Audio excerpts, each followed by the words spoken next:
একটি মিক্সিং বোলের মধ্যে দিয়ে দিচ্ছি আটা 1 কাপ, সাথে আমি আরও হাফ কাপ পরিমাণ দিয়ে দিচ্ছি। আপনারা চাইলে কিন্তু আটার পরিবর্তে ময়দাও ব্যবহার করতে পারেন। সাথে দিয়ে দিচ্ছি খেজুরের গুড় 2 টেবিল চামচ পরিমাণ। এখানে গুড়ের পরিমাণটি কিন্তু কমিয়ে বাড়িয়ে দেওয়া যাবে। সাথে দিয়ে দিচ্ছি খাবার সোডা হাফ চা চামচ পরিমাণ, সাথে দিয়ে দিচ্ছি লবণ স্বাদ মতন হাফ চা চামচ পরিমাণ। এবার আটার সঙ্গে সবগুলো উপকরণ খুব ভালোভাবে নেড়ে মিশিয়ে নিব।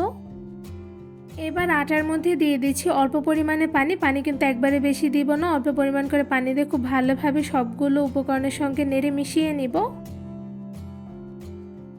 আটার মধ্যে আরও অল্প পরিমাণে পানি দিয়ে দিচ্ছি। এবার চামচের সাহায্যে খুব ভালোভাবে নেড়ে অনেকটা পরিমাণে পাতলা করে একটি ব্যাটার তৈরি করে নিব।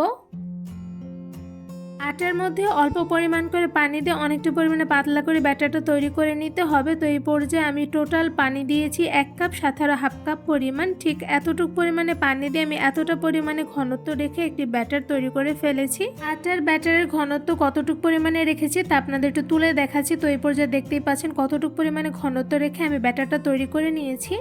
ব্যাটারের ঘনত্বটা কিন্তু খুব একটা ঘনও না আর অনেকটা পরিমাণে পাতলাও করিনি, মিডিয়াম ঘনত্ব রেখেই কিন্তু আমি ব্যাটারগুলো তৈরি করে নিয়েছি। এবার একটা সাইডে 10 মিনিটের মতন রেস্টে রেখে দিব। আটার ব্যাটারগুলো 10 মিনিটের মতন রেস্টে রেখে দেওয়ার পর দেখতেই পাচ্ছেন ব্যাটারগুলো কিন্তু হালকা পরিমাণে ঘন হয়ে এসেছে। এই পর্যায়ে কিন্তু নাস্তা তৈরি করার জন্য ব্যাটারগুলো একদমই রেডি। এবারে ব্যাটার দিয়ে আমি নাস্তা তৈরি করে নিব।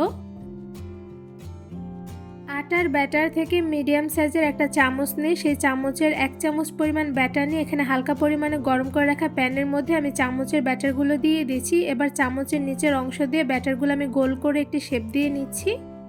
চামচ দিয়ে ঘুরিয়ে ঘুরিয়ে গোল শেপ করে নেওয়া কিন্তু হয়ে গিয়েছে। এবার এই নাস্তার উপর থেকে আমি অল্প পরিমাণে নারকেল কোড়ানো দিয়ে দিচ্ছি। এখানে আমি অল্প পরিমাণে দিয়ে দিচ্ছি, আপনাদের পরিমাণ অনুযায়ী কিন্তু কমিয়ে বাড়িয়ে দিতে পারেন।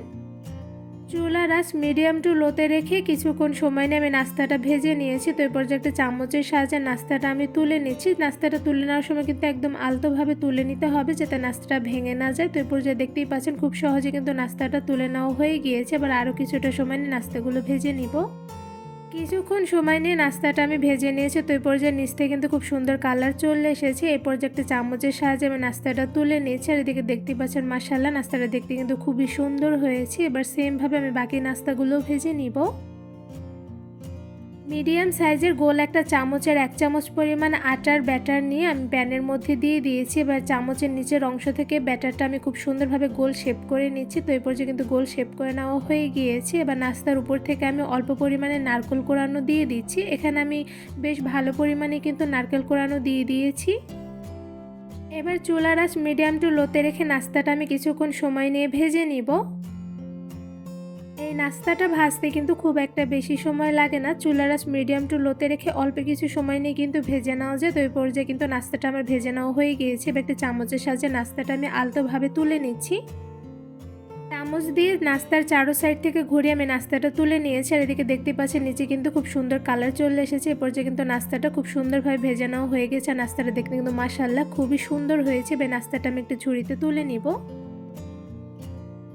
একদম সহজভাবে কোনো রকম ঝামেলা ছাড়াই শুধুমাত্র ঘরে থাকা খেজুরের গুড় আর আটা দিয়ে তৈরি করে ফেলেছি দারুণ মজাদার একটি নাস্তা। এই নাস্তাটা তৈরি করা কিন্তু খুবই সহজ, সাথে খেতে কিন্তু অসম্ভব মজাদার হয়ে থাকে। শুধুমাত্র ঘরে থাকা আটা, খেজুরের গুড় আর কোরানো নারকেল দিয়ে এতটা সহজভাবে মজাদার নাস্তাটা একবার যদি বাসা বসে তৈরি না করে খান তাহলে কিন্তু একদম বুঝতে পারবেন আসলে নাস্তাটা খেতে কতটা মজাদার হয়ে থাকে। নাস্তাগুলো আপনাদের একটু ধরে দেখাচ্ছি অ্যাকচুয়ালি দেখতে কেমন হয়েছে। তো এই পর্যায়ে দেখতে পাচ্ছেন নাস্তাগুলো দেখতে যেমন মাশাআল্লাহ সুন্দর হয়েছে, সাথে কিন্তু দেখতে একদম প্যানকেকের মতন হয়েছে। নাস্তার উপর থেকে অল্প পরিমাণে নারকেল কোড়ানো দেওয়ার কারণে নাস্তাটা দেখতে কিন্তু মাশাআল্লাহ খুবই লোভনীয় হয়েছে। এই মজাদার নাস্তাগুলো উপর থেকে কিন্তু একদম জালি জালি হয়েছে, সাথে কিন্তু নাস্তাগুলো ভীষণ পরিমাণে সফট হয়েছে। কতটুকু পরিমাণে সফট হয়েছে তা আপনাদের একটু ধরে দেখাচ্ছি। তো এরপর যে দেখতেই পাচ্ছেন মাশাআল্লাহ নাস্তাগুলো কিন্তু ভীষণ পরিমাণে নরম তুলতুলে হয়েছে। এই মজাদার নাস্তাগুলো যে কতটা পরিমাণে নরম তুলতুলে হয়েছে আশা করি আপনার ভিডিওর মাধ্যমে দেখেই বুঝতে পারছেন। এই নাস্তাগুলো যেমন নরম তুলতুলে হয়েছে সাথে কিন্তু খেতে অসম্ভব মজাদার হয়ে থাকে। নাস্তাটা আপনাদের একটু ছিঁড়ে দেখাচ্ছি। তো এই পর্যায়ে দেখতে পাচ্ছেন মাশাআল্লাহ নরম হওয়ার কারণে কিন্তু নাস্তাটা খুব ইজিলি ছিঁড়ে গিয়েছে। আর এই নাস্তাটা তৈরি করা কিন্তু খুবই সহজ, ঝটপট বিকালে নাস্তে বা ঘরে কোনো মেহমান আসলে আপনারা কিন্তু এই মজাদার নাস্তাটা তাদের খুব সহজে বানিয়ে দিতে পারবেন, যা খেয়ে তারা খুব প্রশংসা করবে।